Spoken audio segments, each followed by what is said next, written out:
Dalam menyikapi pemilihan presiden tahun 2019 ini, bagi umat Islam, bukan untuk tujuan meraih kekuasaan, namun semata-mata untuk bela Islam. Karena itu, terhadap pemilihan presiden tahun 2019 ini, ada yang perlu dicermati menurut cara pandang Islam. Sebagaimana kita tahu dan rasakan bahwa selama rejim ini berkuasa, umat Islam diperlakukan sangat tidak adil. Beberapa ulama ditahan tanpa alasan dan proses hukum yang jelas. Kajian agama dibubarkan. Ustadznya diusir oleh sekelompok orang.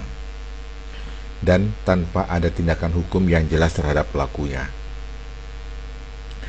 Kemudian dengan mudahnya sebagian umat Islam dituduh intoleransi, dituduh anti NKRI, anti Pancasila, anti kebinekaan, dan berbagai tuduhan sejenisnya. Padahal dari catatan sejarah kemerdekaan ini tidak dapat dipungkiri bahwa kemerdekaan bangsa Indonesia bersimbah darah para ulama dan santri. Karena itu melalui pemilihan presiden kali ini, umat Islam sangat ingin dan sangat ingin sekali agar negeri ini dipimpin oleh sosok pemimpin yang peduli terhadap Islam, berteguh hati menegakkan keadilan, bukan seperti yang dilakukan rejim ini selama ini. Komisi Pemilihan Umum telah menetapkan bahwa dalam pemilihan presiden kali ini ada 2 pasangan calon presiden dan wakil presiden. Sesuai tinjauan Islam, maka kedua pasangan tersebut keduanya jelas beragama Islam. Tetapi mari kita coba cermati lebih cermat lagi. Sekali lagi menurut tinjauan Al-Quran dan Sunnah Nabi Sallallahu Alaihi Wasallam. Allah Azza wa Jalla berfirman, A'udzubillahi minasyaitonirrajim. Inna dina indallahil Islam. Sesungguhnya agama yang diridhoi di sisi Allah hanyalah Islam. Kemudian, wa ma arsalnaka illa rahmatan lil alamin. Dan tidaklah kami mengutus kamu dengan Islam melainkan untuk menjadi rahmat bagi semesta alam. Rasulullah Shallallahu Alaihi Wasallam bersabda, Innal Islama bada'a ghoriba wa sayaudu ghoriba kama bada'a wa huwa ya'rijul bainal masjidaini kama yahrijul hayyatu fi juhriha. Sesungguhnya Islam datang dalam keadaan asing dan kembali asing seperti semula, dan dia, Islam itu berkumpul di 2 masjid, yakni Masjid Al-Haram Mekah dan Al-Haram Madinah, seperti ular berkumpul di sarangnya. Hadis riwayat Muslim. Kembali kepada pokok bahasan, yakni tinjauan terhadap 2 pasangan calon presiden dan calon wakil presiden. Pasangan nomor 1, Jokowi, presiden yang sedang berkuasa saat ini, dan Ma'ruf Amin, ketua MUI. 3.000 eksemplar buku dengan judul 57 Khutbah Jumat ini diamankan oleh anggota Kodim 0824 Jember sebelum disebarkan untuk sebuah seminar di kawasan Jember, Jawa Timur. Ribuan buku ini juga rencananya akan disebar di kalangan masjid dan pondok pesantren di Kecamatan Mayang. Setelah dikaji, buku ini mengandung paham Syiah dan tidak cocok untuk masyarakat Jember. Ternyata Jokowi lebih dekat dengan Syiah.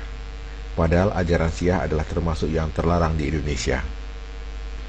Di samping itu, Jokowi yang suka dengan pencitraan, sampai-sampai untuk menampilkan pencitraannya sebagai Muslim diantaranya, Jokowi sangat suka menjadi imam sholat. Tidak peduli ketika ada sebagian jamaah yang meragukan kapasitasnya sebagai imam sholat, sehingga lebih suka tidak bermakmum dengannya. Lalu bagaimana dengan yang ini? Bismillahirrahmanirrahim. Assalamualaikum warahmatullahi wabarakatuh.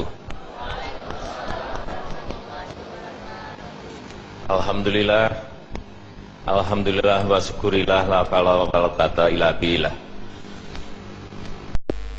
Ma'ruf Amin sebagai ketua MUI ternyata lebih cenderung untuk mengembangkan ajaran Islam Nusantara. Bahkan telah bertekad jika terpilih menjadi wakil presiden, akan membangun negeri ini diawali dengan mengembangkan ajaran Islam Nusantara. Islam Nusantara.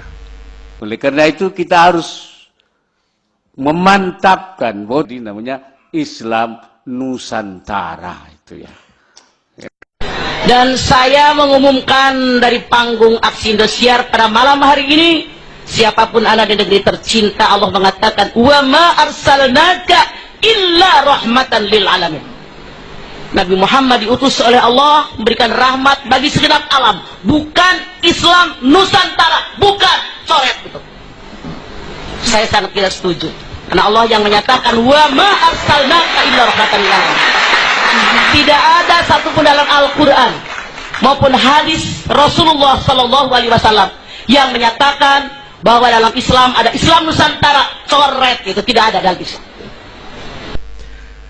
Pasangan nomor 2, Prabowo Subianto dan Sandiaga Uno. Keduanya beragama Islam dan menjalani ibadahnya dalam batas wajar-wajar saja, seperti pada umumnya umat Islam.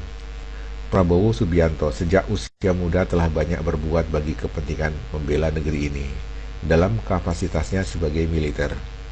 Ia sosok militer yang dikenal berani. Beberapa operasi militer yang dipimpinnya berhasil gemilang. Sandiaga Uno, seorang pelaku ekonomi yang sukses. Namun di tengah kesibukan menjalani aktivitasnya, ia tetap menjalani tuntunan agamanya dengan baik. Seperti dalam keadaan apapun, Sandiaga Uno ketika minum tetap saja dilakukan tidak dengan berdiri, yakni duduk atau jongkok sesuai dengan tuntunan Rasulullah Shallallahu Alaihi Wasallam. Jadi disimpulkan bahwa kedua pasangan calon presiden dan calon wakil presiden terdapat perbedaan khusus yang signifikan jika dicermati dari cara pandang Islam. Sehingga dapat disimpulkan bahwa pemilihan presiden kali ini adalah pertarungan antara pasangan calon presiden dan calon wakil presiden nomor 1, yakni Jokowi yang dekat dengan Syiah bersama Ma'ruf Amin yang membawa Islam bernuansa lokal, yakni Islam Nusantara, dengan pasangan calon presiden dan calon wakil presiden nomor 2, Prabowo Subianto dan Sandiaga Uno, yang menjalani Islam tanpa embel-embel, yakni Islam sebagai rahmatan lil alamin, yang dibawa para ulama warasatul anbiya, yang dikatakan oleh Nabi bahwa saat ini yang berkumpul di 2 Masjid Al-Haram. Silahkan pilih mana yang menurut Anda benar. Apakah memilih pasangan nomor 1, penganut Islam Nusantara, atau pasangan nomor 2 yang menjalani Islam sebagai rahmatan lil alamin? Barakallahu fikum.